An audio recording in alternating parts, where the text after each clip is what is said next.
There I was, standing at the bus stop on a summer afternoon in Birmingham with 2 grocery bags at my feet, wearing that old teal tracksuit I used to wear back when I'd walk every morning, and Marcus didn't show up. Not 5 minutes late, not 10. He just didn't come. The heat was doing that thing it does in July down here, making the air thick and slow. Like the whole world had stopped moving, except for the fans spinning lazily in everyone's window. I could feel the sweat trickling down my back, the fabric of my tracksuit clinging to my skin. People walked past me, some glancing with sympathy, others pretending not to notice an older woman wilting in the afternoon heat. I stood there for 45 minutes. 45 minutes with my ice cream melting and my chicken thawing in those bags, watching the puddle of condensation grow at my feet. I checked my phone 17 times, hoping to see his name on the screen with an explanation, an apology, something. And when he finally texted, it was just 3 words. My bad. Forgot. That's what got me. Not angry, just forgot. You know, I've never told this story out loud before. Never thought I would. But I think if you're listening to this, maybe you need to hear it. Maybe someone you know needs to hear it. And if this helps even one person recognize what I couldn't see for so long, then maybe you could hit that like button, subscribe, because stories like mine need to reach the people still standing at their own bus stops, still waiting for someone who's never coming. Because what I'm about to tell you changed everything about how I see myself, how I see my family, and honestly, how I see love. Let me back up. My son-in-law Marcus came into our family 8 years ago when he married my daughter Keisha. He was charming, you know. Had this laugh that filled up a room, the kind that made you want to laugh along even if you didn't get the joke. Drove a Mercedes-Benz S-Class in pearl white that made every head turn on our urban block near the elevated train, past all those corner stores where everybody knew everybody. That car gleamed like a promise, like proof that we'd all made it somehow. I remember the wedding day, how proud I felt watching Keisha in that white dress, thinking, this is it, this is what we worked for. I remember thinking how lucky Keisha was, how the family had really stepped up, and I made myself useful. That's what I did. That's what I thought mothers were supposed to do. I quilted blankets for my grandchildren, made sure there was always a pot of macaroni and cheese baked golden on top waiting when they needed it, kept my small brick bungalow with the front porch and screen door open like a second home to all of them. My house smelled like fabric softener and vanilla candles. The prayer candle on my dresser burned low every night while I asked God to keep my family together, to make me good enough for them. The screen door would bang softly in the summer breeze, and I'd hear it from my sewing room where I'd be working on another quilt, another blanket, another proof that I belonged here. But somewhere between year 3 and year 5, something shifted. It happened so gradually I almost didn't notice at first. Marcus started bringing his sister around more. His sister Denise. She was younger, flashier, always dressed nicer than me with her designer handbags and fresh manicures. Her nails were always perfect, painted in colors that had names like Midnight Plum or Champagne Dreams. She always had something to say about how I did things, little comments wrapped in smiles that somehow made me feel smaller each time. And slowly, I became the old one. The background. The grandma type, even though I was only 40. I mean, I wasn't even 50 yet, and I was already being pushed aside like some piece of furniture you keep meaning to donate but never quite get around to moving. Like something that served its purpose and now just takes up space. The betrayal wasn't one moment. That's what I want you to understand. It was small. It was 100 small moments.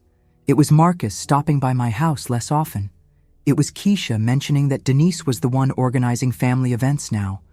It was coming to my own grandson's birthday party and having to stand in my kitchen watching Denise serve the food I'd made, watching her take credit for organizing the decorations I'd hung at 5 in the morning.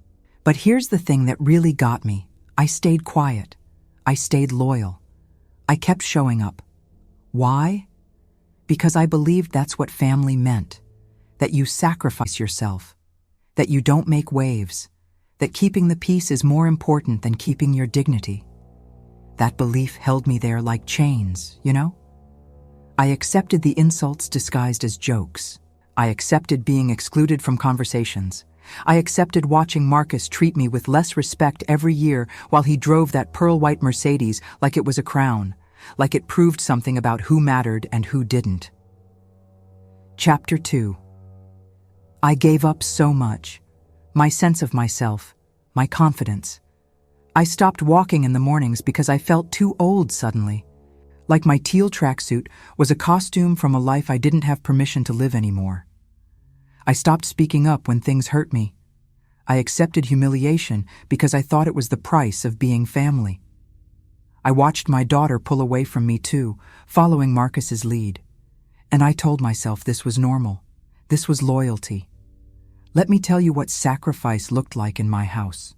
Every Sunday, I'd wake up at dawn and start cooking. Macaroni and cheese, collard greens, cornbread, chicken, the whole spread. The smell would fill my little bungalow, seep through the screen door, drift down our urban block. I did this because Marcus mentioned once, just once in passing, that he missed home cooking. So every Sunday became about him. About making sure he felt welcome. About proving I was worth keeping around. I paid for things too. Not big things, not at first. Just little things. School supplies for the grandkids. Gas money when Marcus said things were tight. A new tablet for my grandson when his broke. Keisha would call me and say, "Mama, could you help us out?" And I always said yes. Always. I had my social security. I had a little income from doing alterations at home. And I put it all into them. Into this family I was terrified of losing. The quilting used to be mine. You understand? It used to be something I did for joy. I'd learned it from my own grandmother. And there was something about choosing the fabrics, cutting the squares, seeing the pattern come together that made me feel like I was creating something beautiful. But over the years, it became just another service I provided. Another way to prove my usefulness. I made a quilt for each grandchild, and then Marcus asked if I could make one for Denise's daughter. And I did. Of course I did. My faith held me there too. Every night I'd light that prayer candle on my dresser, watch the flame flicker in the dark, and I'd pray for patience, for grace, for the strength to be better, to be kinder, to not cause problems. I believed God wanted me to be a peacemaker. I believed suffering in silence was noble somehow. That enduring disrespect was what good Christian women did.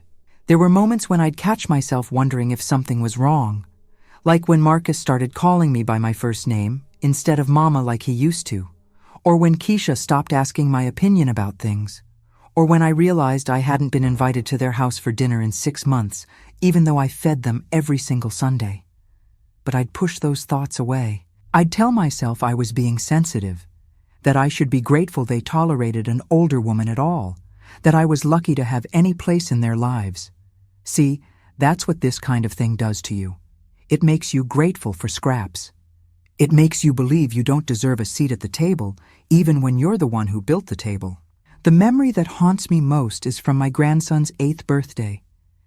I'd made him a special quilt with dinosaurs on it because he was obsessed with dinosaurs that year. I'd researched different species, made sure each one was anatomically correct because that's what he cared about. T-Rex, Triceratops, Stegosaurus, all carefully cut and stitched. I'd spent 3 weeks on it, hand-stitching every detail, working late into the night by lamplight until my fingers ached and my eyes burned. I imagined his face lighting up when he saw it, imagined him sleeping under it every night, wrapped in his grandma's love. When I gave it to him at the party, he barely looked at it, just said thanks and put it aside, already reaching for the next present. And Denise, she was standing right there, and she said, "Oh, that's sweet, but we already got him the Jurassic World bedding set, so I don't know where we'll put this." And everyone laughed, like it was funny, like my 3 weeks of work was some kind of joke, like those hours meant nothing. I smiled. I actually smiled and said, "Well, maybe for sleepovers then." And I felt something inside me crack, just a hairline fracture, but it was there. Chapter 3. The loneliness was the worst part. Not being alone, I've been alone before, but being lonely in a room full of your own family, that's different. That's the kind of loneliness that makes you question if you ever really existed at all.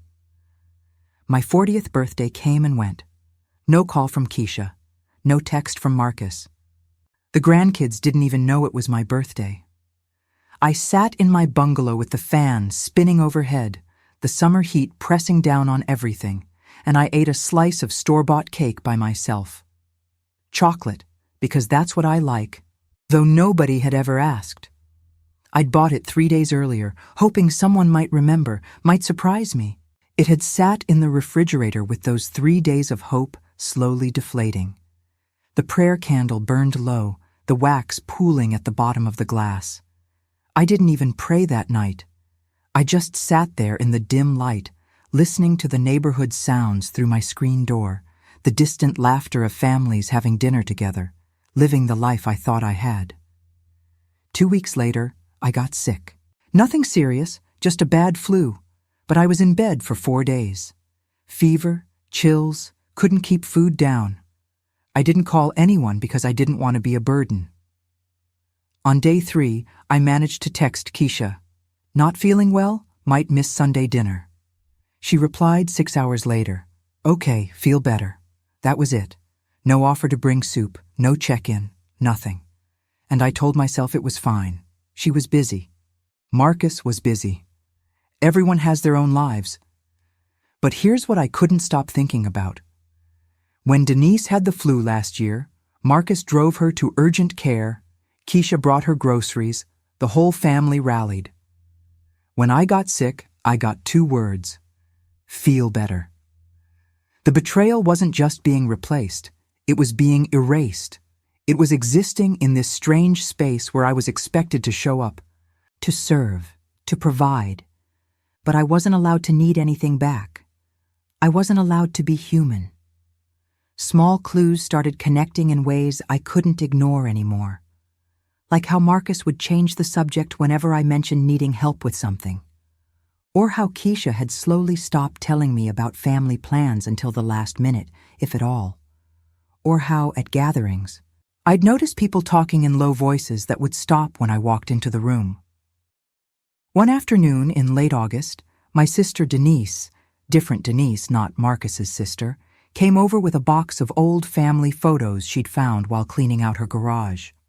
We sat on my front porch with glasses of sweet tea, flipping through pictures from reunions and holidays and random Tuesdays from 20 years ago. Then she pulled out this one photo. It was from a family reunion in 2004. I was wearing this bright yellow dress with sunflowers on it. My hair was natural and full. I was laughing, my arms around 3 different cousins, and you could see in my face that I was happy. Not performing happiness. Actually happy. My sister said, "Look at you. You were glowing." And I stared at that photo for I don't know how long. 5 minutes maybe. And I couldn't recognize myself. Not because I looked younger, that wasn't it. Because I looked alive, present. Like I took up space in the world and felt okay about it. I said, out loud, "When did I stop being this person?" My sister didn't answer. She just squeezed my hand. That night, I couldn't sleep. The fan spun overhead. The heat pressed down. I kept thinking about that woman in the yellow dress. Where had she gone? When had I decided she wasn't allowed to exist anymore? I got up and opened my closet. Way in the back, behind my winter coats, was that tin box. The one I'd hidden years ago with emergency cash in it. It was an old cookie tin, pale blue with faded roses on the lid, the kind your grandmother would have kept buttons in. Money I'd been secretly saving from alterations and odd jobs, $20 here, $50 there, folded carefully and added to the pile. Money I told myself was just in case. In case of what, I never said. But some part of me, the part that noticed things I didn't want to name, always knew I might need it. That part of me was smarter than the rest of me wanted to admit. I opened the box. $3,400 in 20s and 50s. My hands were shaking. And I realized I'd been preparing to leave for years without admitting it to myself. That's when everything broke, not dramatically. I didn't scream or cry or throw things. I just sat on my bedroom floor with that tin box in my lap, and I understood finally that I'd been in an abusive situation, that I'd been systematically isolated and devalued and pushed out of my own family, that this wasn't normal, that I didn't deserve this. The collapse was quiet. It was me sitting there at 3 a.m, staring at cash I'd hidden from my own family because somewhere deep down I knew they couldn't be trusted. It was understanding that I'd given up my dignity, my voice, my sense of self. And for what? For people who forgot to pick me up from the bus stop. For people who didn't call when I was sick. For people who laughed at my gifts. I put the photo of me in the yellow dress on my dresser next to the prayer candle, and I made a decision. I didn't know what yet, but something had to change. Chapter 4. The next morning, I called Keisha. My hands were steady now, different. I said, "We need to talk. You, me, and Marcus, this week." There was a pause. Then she said, "Is everything okay?" "No," I said. "Everything is not okay, and I need you to hear me." We met at a coffee shop in downtown Birmingham. Neutral territory. I chose it on purpose. A place where they couldn't control the environment, couldn't make me feel small in my own space. The coffee shop smelled like roasted beans and cinnamon, busy with the morning rush of people living their lives. I wore the teal tracksuit, not because it was pretty, but because it reminded me of who I used to be, someone who walked every morning, someone who moved through the world with purpose and strength, someone who took up space and didn't apologize for it. Marcus showed up late. Of course, he ordered an expensive latte and sat down with this expression like he was doing me a favor just by being there. Keisha looked nervous, picking at her napkin. I said, "I need to understand something. When did I stop mattering to this family?" Keisha started with, "Mama, what are you talking about?" But I held up my hand. "Let me finish. You didn't call on my birthday. You didn't check on me when I was sick. Marcus forgot to pick me up from the bus stop and left me standing there for 45 minutes in the heat. I cook for you every Sunday. I help with money. I make quilts for your children. And I get nothing back, not even basic respect." Marcus leaned back in his chair. He said, "You're being dramatic. We've all been busy. Life happens." "Life happens?" I repeated. "Is that what we're calling this?" Keisha jumped in then. She said, "Mama, you're taking things too personally." Marcus didn't mean to forget. "And we've been dealing with a lot of stress. You know how it is." "Do I?" "Because when Denise was sick last year, you all rallied. When she needed help, you were there. When I need help, I get a text that says, 'Feel better.'" "That's different," Marcus said.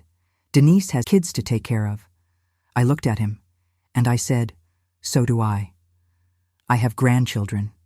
Your children. Or did you forget that too?" The conversation went in circles. Every point I made, they deflected. Every hurt I named, they minimized. Marcus kept checking his phone. Keisha kept saying I was being too sensitive. And I realized something. They didn't see me as a person. I was a function, a service provider, the woman who cooked and quilted and paid for things. Beyond that, I didn't exist. I left that coffee shop knowing I couldn't fix this alone. I needed help, real help. I called Ms. Patterson, a lawyer my sister had recommended. She was a black woman in her 50s with silver hair and glasses that made her look like someone who'd seen everything and wasn't impressed by any of it. I liked her immediately. I sat in her office and I told her everything, the isolation, the financial control Marcus had slowly established by making me feel confused about money, the way I'd been pushed aside for Denise, the emotional abuse disguised as family dynamics. Ms. Patterson listened without interrupting. When I finished, she said, "You've been living in a hostage situation." I blinked. A what? A hostage situation. Emotional hostage. You're not physically trapped, but you're psychologically trapped. And here's what we're going to do. We're going to get you free. She introduced me to a financial advisor who helped me understand exactly where my money had been going. Turns out, I'd given Marcus and Keisha over $20,000 in the past 3 years. 20,000. Small amounts here and there that added up to real wealth I no longer had. Money that could have been my security. The advisor helped me open a new bank account that only I had access to.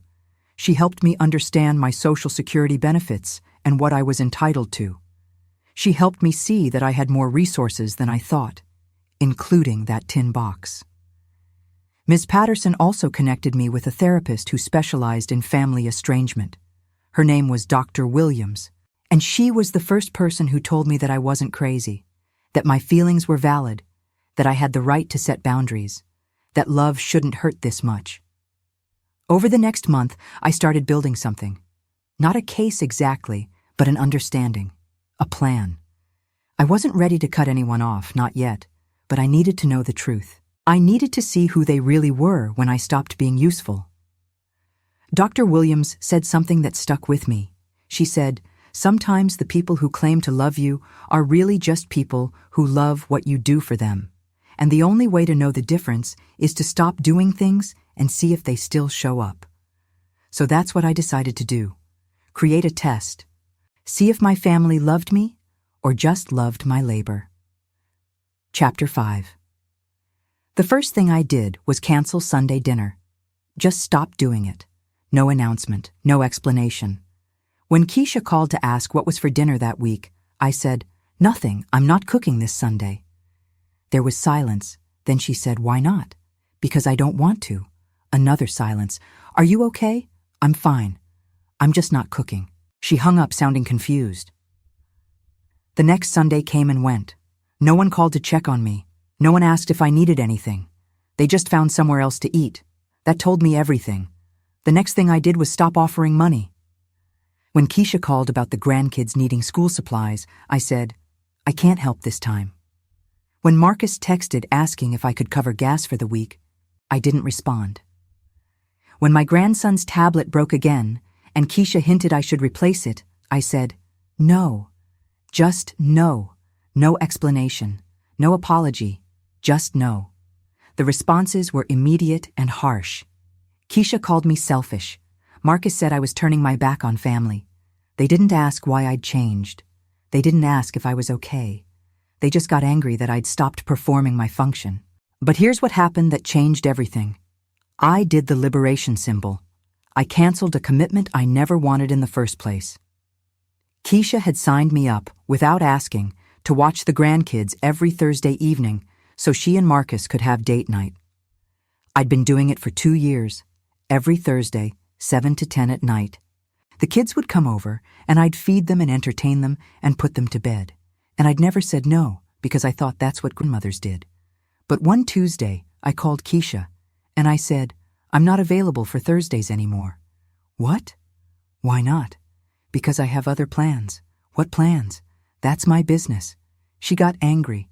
She said I was being difficult, that she'd built her whole schedule around those Thursdays, that I was letting her down, that family was supposed to help each other. And I said, "Then why have you never helped me?" She hung up. That Thursday evening, I sat on my front porch with a glass of wine and I watched the sun set over Birmingham. The heat was finally breaking a little bit. The fan inside wasn't spinning as hard.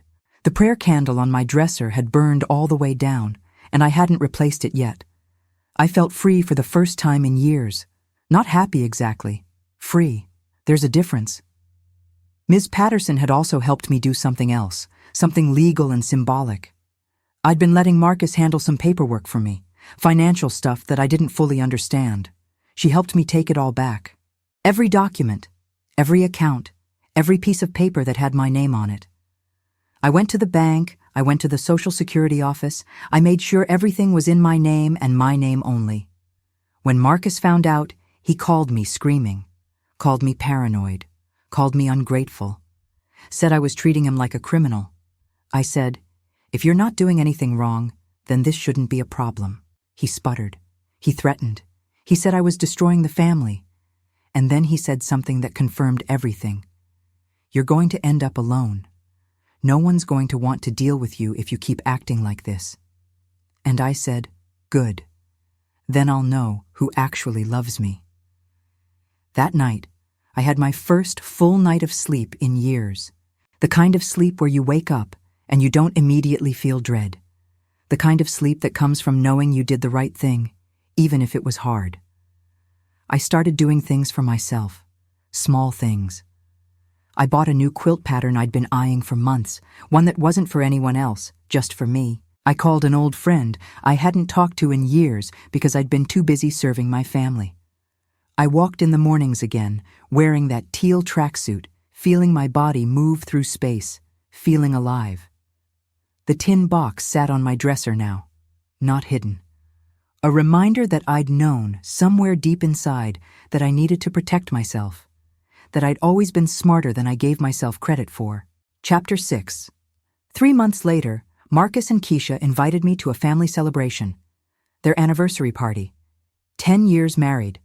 They were having it at a fancy restaurant downtown, the kind of place Marcus liked to be seen. He texted me personally. "We want you there. It's important." I knew this was a test. They were testing to see if I'd fallen back in line, if I'd accepted my place again, if I'd come back to being useful. I told Miss Patterson about the invitation. She said, "Are you going?" I thought about it. Then I said, "Yes, but not for them, for me. I need to do something." She nodded. "What are you planning?" "I'm going to tell the truth." The anniversary party was everything Marcus wanted. White tablecloths, champagne, a slideshow of their 10 years together. Denise, his sister, was there, of course, dressed in something expensive, holding court. The grandkids were running around in fancy outfits. Everyone was performing happiness. I wore a simple black dress. I brought nothing, no gift, no quilt, no dish, just myself. When I walked in, Keisha hugged me like everything was fine, like the past 3 months hadn't happened, like I hadn't stopped showing up and they hadn't noticed. Marcus shook my hand and said, "Glad you could make it," but his eyes were cold. Dinner happened. Speeches happened. People toasted the happy couple. And then, during dessert, I stood up. The room went quiet. I said, "I want to say something. About family. About what it means." Keisha looked nervous. Marcus looked annoyed. I said, "I've spent 8 years in this family trying to earn my place. I cooked every Sunday. I quilted blankets. I gave money when you needed it. I watched the grandkids. I showed up for every birthday, every holiday, every crisis. And you know what I got back? Forgotten at the bus stop. Ignored when I was sick. Excluded from decisions about my own grandchildren. Disrespected. Replaced." Someone coughed. The room was dead silent now. Marcus started to stand, but I held up my hand. "Let me finish. I'm not here to ruin your party. I'm here to tell the truth. Because I realized something. I've been buying your love, paying for it with my labor and my money and my dignity. And when I stopped paying, you all disappeared. You didn't love me. You loved what I did for you. There's a difference." I looked at Keisha. "You're my daughter. I raised you. And you watched your husband push me out of this family, and you said nothing. You participated. And I need you to know that I see it now. I see all of it." I looked at Marcus. "And you're a fraud. You drive that pearl-white Mercedes like it means something, like it proves you're successful. But you built your life on disrespecting the woman who helped raise your children. You let your sister replace me because she's younger and prettier and doesn't ask for anything back. That's not strength. That's cowardice." People were staring now. Denise was red-faced. Some people looked uncomfortable.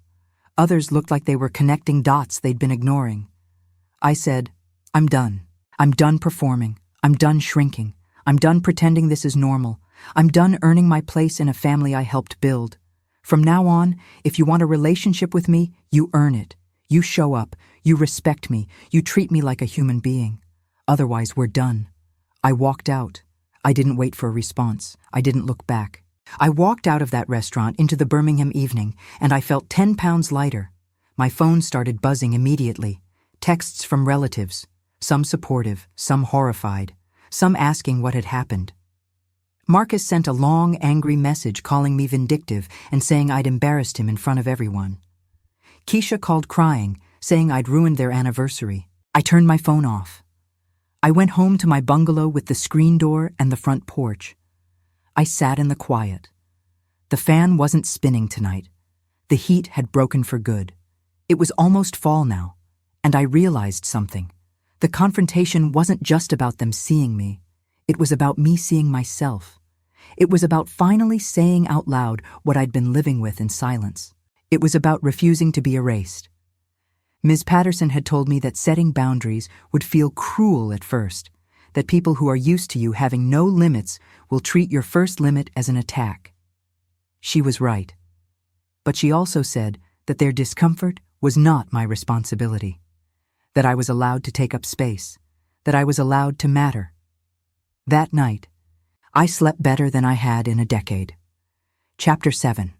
2 weeks after the anniversary confrontation, when I thought things might finally settle, Keisha showed up at my house with Marcus. It was a Sunday afternoon. I was on the front porch sewing a quilt for myself, the one I'd bought the pattern for, the one that was mine and no one else's. They didn't call first. They just showed up. Marcus was wearing his expensive watch, the one he bought right after I gave him $500 for what he said was an emergency car repair. Keisha looked tired and angry at the same time. She said, "We need to talk." I kept sewing. "About what?" "About the lies you told at our anniversary party." I looked up. Lies? Which part was a lie? Marcus stepped forward. He said, "You made me look like some kind of villain in front of my friends. You twisted everything. Made it sound like we don't care about you when we've been nothing but good to you." Good to me? I set down my sewing.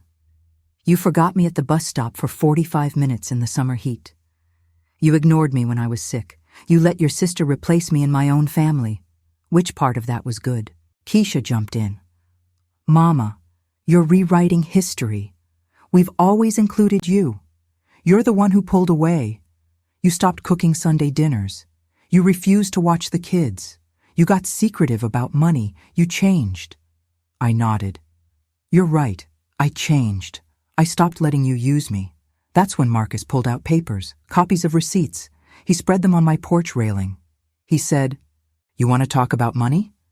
Let's talk about it. You gave us $20,000 over 3 years, and now you're acting like we stole it from you. But you offered. Every single time, you offered." I looked at the papers. My own handwriting on some of them. Check stubs, bank transfer confirmations, proof of every time I'd said yes. He said, "You can't give people money and then get mad about it later. That's manipulative. That's control." And that's when I understood. This wasn't an apology. This was a second attack. They'd come here to gaslight me into believing I was the problem, to make me doubt my own memory, to flip the script so that I was the abuser and they were the victims. I stood up. I said, "You're right about one thing. I did give you that money. But do you know why? Because you asked. Because you made me feel like I had to. Because every time I said I couldn't afford something, you made me feel guilty. You made me feel like a bad mother, a bad grandmother, like I was selfish for wanting to keep my own money." "That's not true," Keisha said. "Then why did you stop calling me when I stopped giving you money? Why did the weekly check-ins disappear? Why did you only show up when you needed something?" They didn't have an answer for that. I said, "And Marcus, you want to talk about manipulation? Let's talk about how you slowly convinced me I was too old to understand finances. How you offered to help with my paperwork and then made me feel stupid for asking questions. How you made me dependent on you for information about my own money. That's control. That's exactly what you're accusing me of doing." His face went red. He said, "I was trying to help you." "No. You were trying to manage me. There's a difference." Keisha started crying then. She said, "I can't believe you're doing this. You're tearing our family apart." Over what? Over feelings? Over being too sensitive? I looked at my daughter, the woman I'd raised, the woman I'd sacrificed for, and I said, "You're going to have to decide something, Keisha. You're going to have to decide if you want a mother or if you want a servant. Because I'm not doing both anymore." They left angry, but before they did, something happened that I hadn't expected. My neighbor, Mrs. Chen, had heard the whole thing. She was tending her garden next door, and our houses are close enough that she'd heard every word. When Marcus and Keisha drove off in that pearl-white Mercedes, she came over to my porch. She said, "I heard what you said at that party. My daughter told me about it, and I want you to know something. You were right. I've watched them treat you badly for years. I've seen you standing at that bus stop. I've seen you carrying groceries alone. I've seen you waiting. And I never said anything because I thought it wasn't my business, but I should have. You deserved better." That conversation spread. Turns out other people had noticed too. My sister called. A cousin called. People from church called. They'd all seen pieces of what I'd been living through. But nobody had said anything because they didn't want to interfere. But now that I'd spoken up, they felt permission to validate it. The justice I got wasn't legal. It wasn't dramatic. It was social. Marcus's reputation in our community took a hit. People started seeing him differently. The charming guy with the Mercedes became the guy who mistreated his mother-in-law. Denise stopped showing up to family events because people asked uncomfortable questions. Keisha had to face people who told her she should be ashamed. But here's what hurt most. 2 days after that confrontation on my porch, I found something. I was going through old emails, trying to organize my digital life with help from Ms. Patterson's assistant, and I found a thread from a year ago. It was between Keisha and Marcus, and I'd been accidentally included on the CC line. The email was about me, about my finances. Marcus had written, "We should probably start figuring out how to get her to sign over some assets while she's still healthy. Power of attorney or something. Make it easier down the line." Keisha had responded, "Good idea. I'll start talking to her about it. Make it sound like it's for her protection." I read that email 3 times. They'd been planning, not planning to help me, planning to control me, planning to take what little wealth I had left before I even realized what was happening. This wasn't neglect. This wasn't thoughtlessness. This was calculated. I printed the email. I showed it to Ms. Patterson. She said, "This is elder financial abuse. This is a crime." But I didn't want to press charges. I didn't want police and courts and that whole nightmare. I just wanted them to know that I knew, that I'd seen through it. So I forwarded the email to both of them with no comment, just the forward. And I waited. Marcus called me screaming, said I had no right to go through his emails, said I was violating his privacy. I said, "You violated my trust. We're even." Keisha didn't call. She just sent a text. "I'm sorry you saw that. It wasn't what it looked like. I didn't respond. That was the final test. And they'd failed it completely. There was no coming back from that." Chapter 8. I moved out of the bungalow in October, not far, just to a guest house on my cousin Rita's property about 20 minutes away. It was a small, converted garage apartment with its own entrance, its own little kitchen, its own bathroom. It was mine. Rita didn't charge me much rent. She said she was just happy for the company and the extra income. She was older than me, widowed, and her house was too big for just her. The arrangement worked. The guest house had one main room with big windows that let in all the light. I set up my sewing station by the window. I hung the quilt I'd made for myself on the wall. I put the photo of me in the yellow dress on a shelf. The tin box sat on my dresser, empty now, but still there as a reminder. I started rebuilding, slowly, deliberately. I opened a small quilting business out of the guest house like I'd planned. Just word of mouth at first. Friends of friends who needed blankets for new babies or wedding gifts. I charged fairly but not cheaply. I charged what my work was worth. The business grew. People liked my work. They liked that I listened to what they wanted and then created something personal. I wasn't getting rich, but I was making enough to support myself, to feel independent, to know I could survive without anyone else's approval or money. I started walking again every morning. That teal tracksuit got replaced with a new one, dark purple this time. I'd walk through Rita's neighborhood, past houses with front porches like mine used to have, past the corner store, past the elevated train tracks. Birmingham felt different now, lighter somehow. The key object, that tin box, took on new meaning. It wasn't about hiding money anymore. It became a symbol of preparation, of trusting myself, of knowing that I'd seen the truth before I was ready to name it. I kept small things in it now. A copy of that email from Marcus and Keisha. The photo of me in yellow. A note Ms. Patterson had written me that said, "You are worth more than what you do for others. Dr. Williams, the therapist, helped me work through the guilt. Because yes, I felt guilty. I felt guilty for speaking up, for setting boundaries, for not being the perfect, selfless grandmother anymore. She said that guilt was normal, but not accurate. That I'd been conditioned to feel guilty for having needs, that unlearning that would take time. I started saying no to things without explanation. Someone from church asked me to run the bake sale, and I said, "No, thank you." A distant relative asked me to babysit for free, and I said, "I'm not available." It felt wrong every time, but it also felt necessary. The ally through all of this was Ms. Patterson, but also Rita.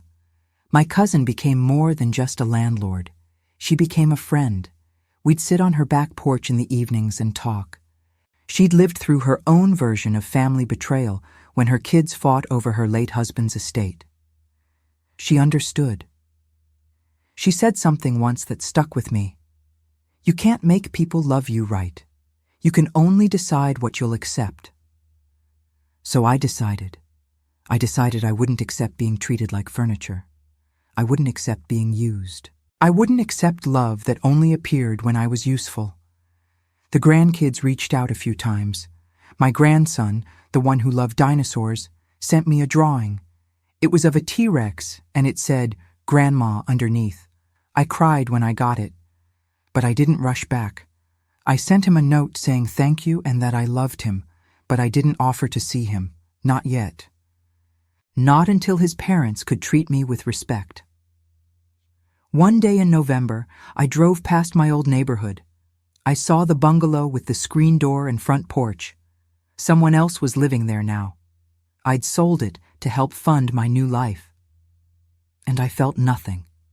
Not sadness, not nostalgia, nothing. It was just a house. The home I'd built there, the one that mattered, I'd taken with me.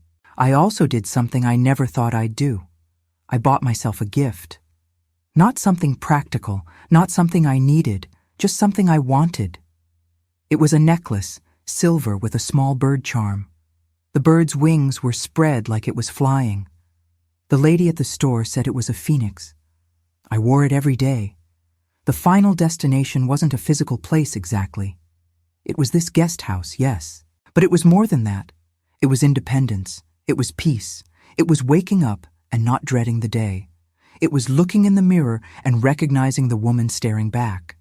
I still quilted, but now it was for me first. I made what I wanted to make. If someone commissioned something, great. If not, I made it anyway and sold it online. I joined an online quilting community and made friends with women across the country who shared patterns and stories. The rebirth wasn't dramatic. It wasn't a movie moment where everything suddenly became perfect. It was small. It was daily. It was choosing myself over and over again until it started to feel natural instead of selfish. Chapter 9. It's been a year now since the anniversary party. A year since I stood up and told the truth. And I want to tell you what I've learned because if you're listening to this, maybe you need to hear it. First, the family didn't change. Keisha still calls sometimes, but it's different now. Guarded. She wants the old me back, the one who didn't have boundaries, and she's frustrated that I won't become that person again. Marcus doesn't call at all. The grandkids are older now, and I see them occasionally, but it's supervised and brief. That hurts, but not like it used to. I've learned that some relationships don't survive honesty, and that's not your fault. If someone can only love you when you're silent, they don't love you. They love control. I've learned that being alone is different from being lonely. I'm alone a lot now. But I'm not lonely. I have Rita. I have my quilting community. I have myself. And that's enough. I've learned that sacrifice isn't noble when it destroys you. That giving until you have nothing left isn't love. It's self-abandonment. That the people who really love you don't want you to disappear for them. Here's what I wish I'd known earlier. The signs I wish I'd recognized. Watch for people who isolate you from others. Watch for people who make you feel confused about money or information. Watch for people who only show up when they need something. Watch for people who replace you with someone newer, shinier, more convenient. Watch for yourself making excuses for their behavior. Watch for yourself feeling grateful for basic respect. These aren't accidents. This is a pattern. And I'm not alone in living through it. I learned something that shocked me. Global studies show that between 16 and 54% of older women have suffered violence from a partner or family member. 16 to 54%. That's not a small number. That's millions of women. And the violence isn't always physical. Sometimes it's emotional. Sometimes it's financial. Sometimes it's just being slowly erased. And here's another statistic that matters. Studies show that 1 in 10 seniors experiences some form of abuse every year. 1 in 10. If you're in a room with 10 people my age, at least one of us is living through this right now. At least one of us is being used or manipulated or pushed aside. At least one of us is standing at a bus stop waiting for someone who's never coming. So if this is you, if you're recognizing yourself in my story, here's what I want you to know. You're not crazy. You're not too sensitive. You're not making it up. If it feels wrong, it probably is wrong. Trust yourself. And here's what you can do. Start small. 1 boundary at a time. Say no to something. Keep your own money. Talk to someone outside the family. Get documentation. Save evidence. Trust your gut when it tells you something is off. You don't have to blow up your whole life like I did, but you do have to start choosing yourself, because nobody else is going to do it for you. The other day, I was sitting on Rita's back porch watching the sunset. It was one of those perfect fall evenings in Birmingham where the air finally cools down and everything feels possible. And I realized I was happy. Not performing happiness, not pretending, actually happy. I thought about that woman in the yellow dress from the reunion photo, and I realized she was back. Not the same. I'm older now. I've lived through things she couldn't have imagined. But the aliveness is back. The sense of taking up space, the feeling that I matter. The prayer candle is gone. I don't need it anymore. I'm not asking God to make me better at suffering. I'm not praying for patience to endure disrespect. If I pray now, it's prayers of gratitude, for the strength to leave, for the courage to speak, for the people who showed up when it mattered. My quilting business is doing well. I'm thinking about expanding, maybe renting a small studio space, maybe teaching classes. Rita says I should. She says I have gifts to share, and I shouldn't hide them anymore. The tin box sits on my dresser still. Sometimes I open it and look at the photo, the email, the note from Miss Patterson. Reminders of who I was and who I've become. Proof that I survived. I don't know what happens next. Maybe Keisha will come around. Maybe she won't. Maybe the grandkids will seek me out when they're older. Maybe they won't. I hope they do, but I'm not waiting anymore. I'm not putting my life on hold for people who don't value it. So here's my question for you. Have you lived this? Are you living this? Do you know someone who is? Because if the answer is yes, I want you to know you're not alone. I want you to know there's another side to this. I want you to know that choosing yourself isn't selfish, it's survival. And if you've heard something in this story that resonates, would you do me a favor? Leave a comment. Tell me your story. Tell me what you're going through. Because we need to talk about this. We need to stop pretending this doesn't happen. We need to stop making excuses for people who treat us badly just because they're family.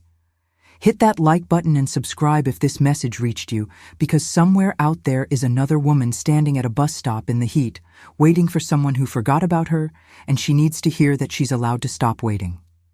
She needs to hear that there's life after loyalty. She needs to hear that she matters even when nobody's watching. You matter. I'm telling you that right now, whoever you are, wherever you are, you matter. Your needs matter. Your feelings matter. Your life matters. And you don't have to earn that. You already have worth just by existing. That's what I learned. That's what took me 40 years to understand. And I'm not wasting another day forgetting it.